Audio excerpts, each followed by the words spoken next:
Hello friends, ओम श्री गणेशाय नमः। जय श्री कृष्ण। आप सभी का स्वागत है आपके अपने यूट्यूब चैनल पर। फ्रेंड्स, आज हम आपको इस वीडियो में बताने जा रहे हैं अधिक मास अर्थात पुरुषोत्तम मास महात्म्य की 20वें अध्याय की कथा के बारे में। फ्रेंड्स, वीडियो शुरू करने से पहले आपसे रिक्वेस्ट है, अगर आप हमारे चैनल पर नए हैं और आपने अभी तक चैनल को सब्सक्राइब नहीं किया है तो प्लीज़ सब्सक्राइब कीजिएगा चैनल को, साथ ही प्रेस कीजिएगा बेल आइकन को, जिससे नए वीडियो से रिलेटेड नोटिफिकेशन आपको तुरंत प्राप्त हो सके। और वीडियो पसंद आने पर वीडियो को लाइक और शेयर जरूर कीजिएगा ताकि सभी भक्तों को इस वीडियो का लाभ प्राप्त हो सके। और कमेंट बॉक्स में जय श्री कृष्ण जरूर लिखिएगा। श्री गणेश जी को प्रणाम करते हुए तथा पुरुषोत्तम भगवान श्री कृष्ण जी तथा संपूर्ण सृष्टि का पालन करने वाले भगवान विष्णु जी, ज्ञान प्रदान करने वाले सरस्वती माता, सब पुराणों के कर्ता श्री व्यास जी तथा सभी ज्ञानी जनों के चरण कमलों में नमस्कार करके भगवान की श्रद्धा और भक्ति रस में डूबे हुए पुरुषोत्तम मास महात्म्य की कथा कहते हैं। पुरुषोत्तम मास महात्म्य 20वां अध्याय प्रारंभ।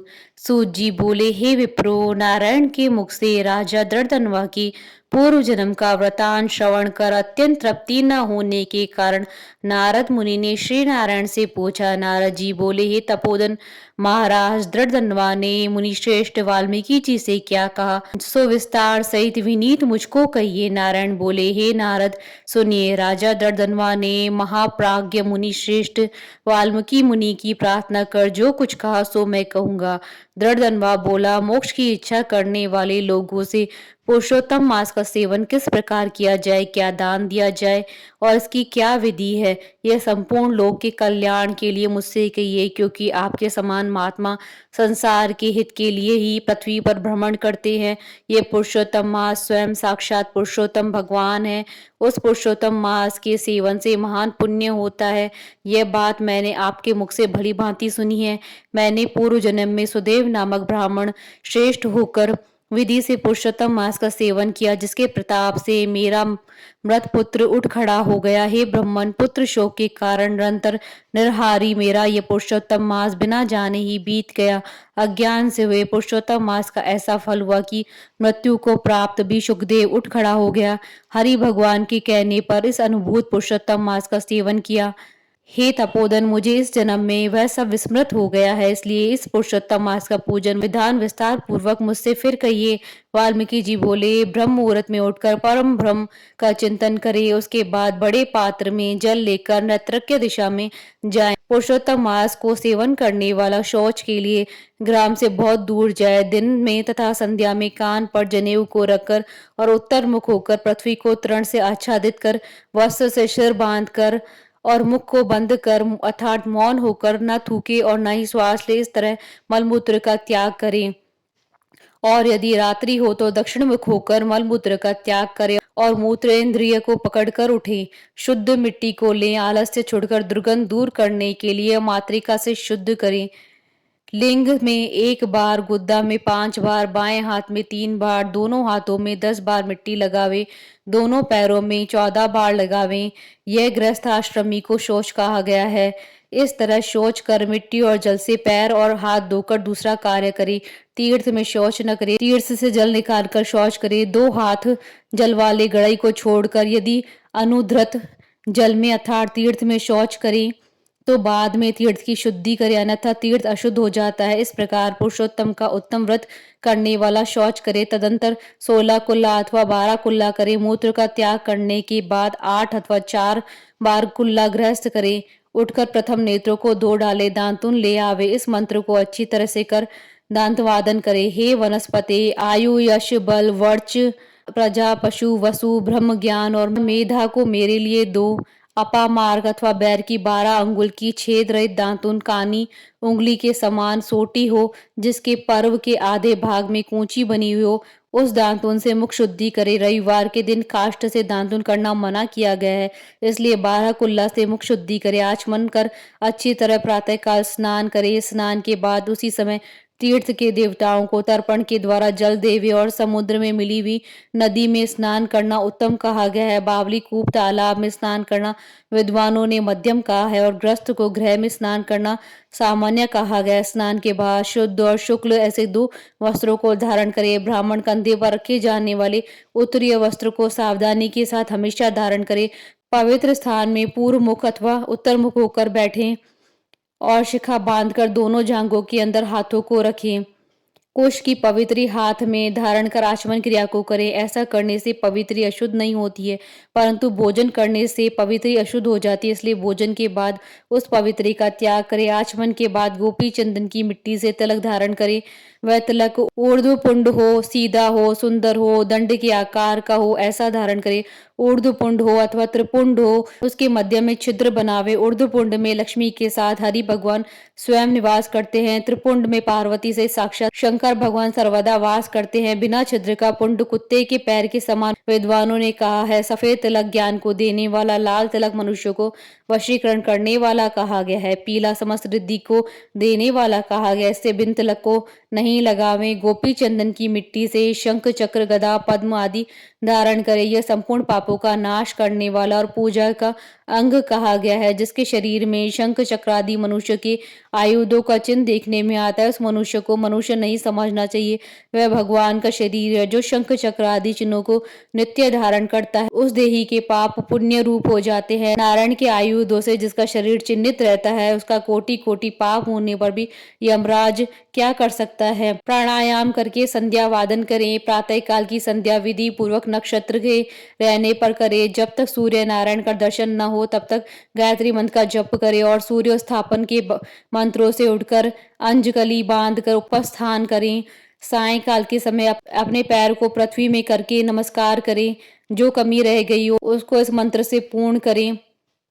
यस्य स्मृत्या च नामोक्त्याम तपो यज्ञ क्रियादिषु न्यूनम संपूर्णताम याति संध्यो वंदे तम च्युतम। जो द्विज अर्थात ब्राह्मण, क्षत्रिय और वैश्य श्रद्धा के साथ संध्या करता है, उसको तीनों लोकों में कुछ भी दुष्प्राय नहीं है। दिन के आदि भाग अर्थात प्रातः काल में होने वाले कृत्य को कहा है। इस प्रकार प्रातः काल की नृत्य क्रिया को करके हरि भगवान की पूजा को करे। लीपे वे शुद्ध स्थान में नियम से स्थित होकर मौन और पवित्र होकर गोबर से गोल अथवा चौकोर मंडल को बनाकर व्रत की सिद्धि के लिए चावलों से अष्टदल कमल बनावे। बाद में स्वर्ण, चांदी, तांबा अथवा मिट्टी का मजबूत और नवीन छिद्र रहित शुद्ध कलश को उस मंडल के ऊपर स्थापित करें और उस कलश में शुद्ध तीर्थों से लाए हुए कल्याणप्रद जल को भरें। कलश के मुख में विष्णु, कंठ में रुद्र भगवान अच्छी तरह से वास करते हैं। उसके मूल में ब्रह्मा जी स्थित रहते हैं। मध्य भाग में मातृगण कहे गए हैं। कोख में समस्त समुद्र और 7 दीप वाली वसुंधरा, ऋग्वेद, यजुर्वेद, सामवेद, अथर्ववेद, व्याकरण आदि अंगों के साथ सब कलश में स्थित हो। इस प्रकार कलश को स्थापित करके उसमें तीर्थों का आह्वान कर गंगा, गोदावरी, कावेरी और सरस्वती मेरी शांति के लिए तथा पापों के नाश करने हेतु आवे। तदंतर उस कलश का मंत्र पाठ पूर्वक गंध, अक्षत, नैवेद्य और उस काल में होने वाले पुष्प आदि उपचारों से पूजन करके उसके ऊपर पीले वस्त्र से लपेटा हुआ तांबे का पात्र स्थापित करे। उस पात्र के ऊपर राधा के साथ हरि की मूर्ति को स्थापित करे। राधा के सहित स्वर्ण की पुरुषोत्तम भगवान की प्रतिमा बनावे और भक्ति में तत्पर होकर विधि के साथ उस प्रतिमा की पूजा करे। पुरुषोत्तम मास के देवता पुरुषोत्तम भगवान है। पुरुषोत्तम मास के आने पर उनकी पूजा करनी चाहिए। जो संसार सागर में डूबे हुए को बाढ़ता है, उसकी इस लोक में भी मृत्यु धर्म वाला कौन मनुष्य पूजा नहीं करता है। ग्राम फिर मिलते हैं, धन फिर मिलता है, पुत्र भी मिलते हैं, ग्रह फिर मिलता है, शुभ अशुभ कर्म फिर मिलते हैं, परंतु शरीर फिर नहीं मिलता है। उस शरीर की रक्षा धर्म के लिए और धर्म की रक्षा ज्ञान के लिए हुआ करती है और ज्ञान से मोक्ष सुलभ हुआ करता है। इसलिए धर्म को करना चाहिए। देह रूप वृक्ष का फल सनातन धर्म कहा गया है। जो शरीर धर्म से रहित है वह बांझ वृक्ष के समान निष्फल है। सहायता के लिए न माता कही है, न स्त्री, न पुत्र आदि के हैं, तथा न पिता, न सहोदर, न भाई, न धन कहे गए हैं, केवल धर्म ही उसका प्रधान कारण है। वृद्धावस्था सिंहनी के समान भय देने वाली है, रोग शत्रु के समान पीड़ा देने वाले हैं, फूटे हुए बर्तन से जल गिरने के समान आयु प्रतिदिन क्षीण होती रहती है, जल के तरंग के समान चंचल लक्ष्मी, पुष्प के समान क्षण मात्र में मुरझाने वाली युवावस्था, स्वप्न के राज्य सुख के समान संसार में विषय सुख प्रभृति सब निरर्थक है। धन चंचल है, चित्त चंचल है, संसार में होने वाला सुख चंचल है। ऐसा जानकर संसार से विरक्त होकर धर्म के साधन में तत्पर हुए। जैसे सर्प से आधा देह निगल जाने पर भी मेंढक मक्खी को खाने की इच्छा ही करता रहता है, उसी प्रकार काल से ग्रसा हुआ जीव दूसरे को पीड़ा देने में तथा दूसरे का धन अपहरण करने में प्रेम करता है। मनुष्य से ग्रस्त आयु वाले पुरुष को सुख क्या हर्ष करता है। वध के लिए मध्य स्थान को पहुंचाए जाने वाले पशु के समान सब सुख व्यर्थ हैं। जब धर्म करने के लिए चित्त होता है उस समय धन का मिलना सुलभ नहीं होता है। जब धन होता है उस समय चित्त धर्म करने के लिए उत्सुक नहीं होता है। जब चित्त और धन दोनों होते हैं तो उस समय संपात्र नहीं मिलते हैं। इसलिए चित्त, वित्त, सत्पात्र, इन तीनों चीजों का जिस समय संबंध हो जाए उसी समय बिना विचार किए ही जो धर्म करता है वही बुद्धिमान कहा गया। अधिक धन के व्यय से होने वाले हजारों धर्म है। पुरुषोत्तम मास में थोड़े धन से महान धर्म होते हैं। स्नान, दान और कथा में विष्णु भगवान का स्मरण करना, इतना ही उत्तम धर्म किया जाए तो वह भी महान भय से रक्षा करता है। जिस प्रकार गंगा ही तीर्थ है, कामदेव धनुषधारी और विद्या ही धन है और गुण ही रूप है, उसी तरह संपूर्ण महीनों में उत्तम पुरुषोत्तम मास साक्षात पुरुषोत्तम ही है। यद्यपि यह पुरुषोत्तम मास प्रथम समस्त कार्यों में तथा यज्ञों में अत्यंत निंद्य था, तो भी भगवान के प्रसाद से पृथ्वी में साक्षात भगवान के नाम से प्रसिद्ध हुआ। जिस प्रकार हाथी के पैर सब प्राणियों के पैर को लीन हो जाते हैं, उसी तरह समस्त धर्म और कला समस्त पुरुषोत्तम मास में विलीन हो जाती है।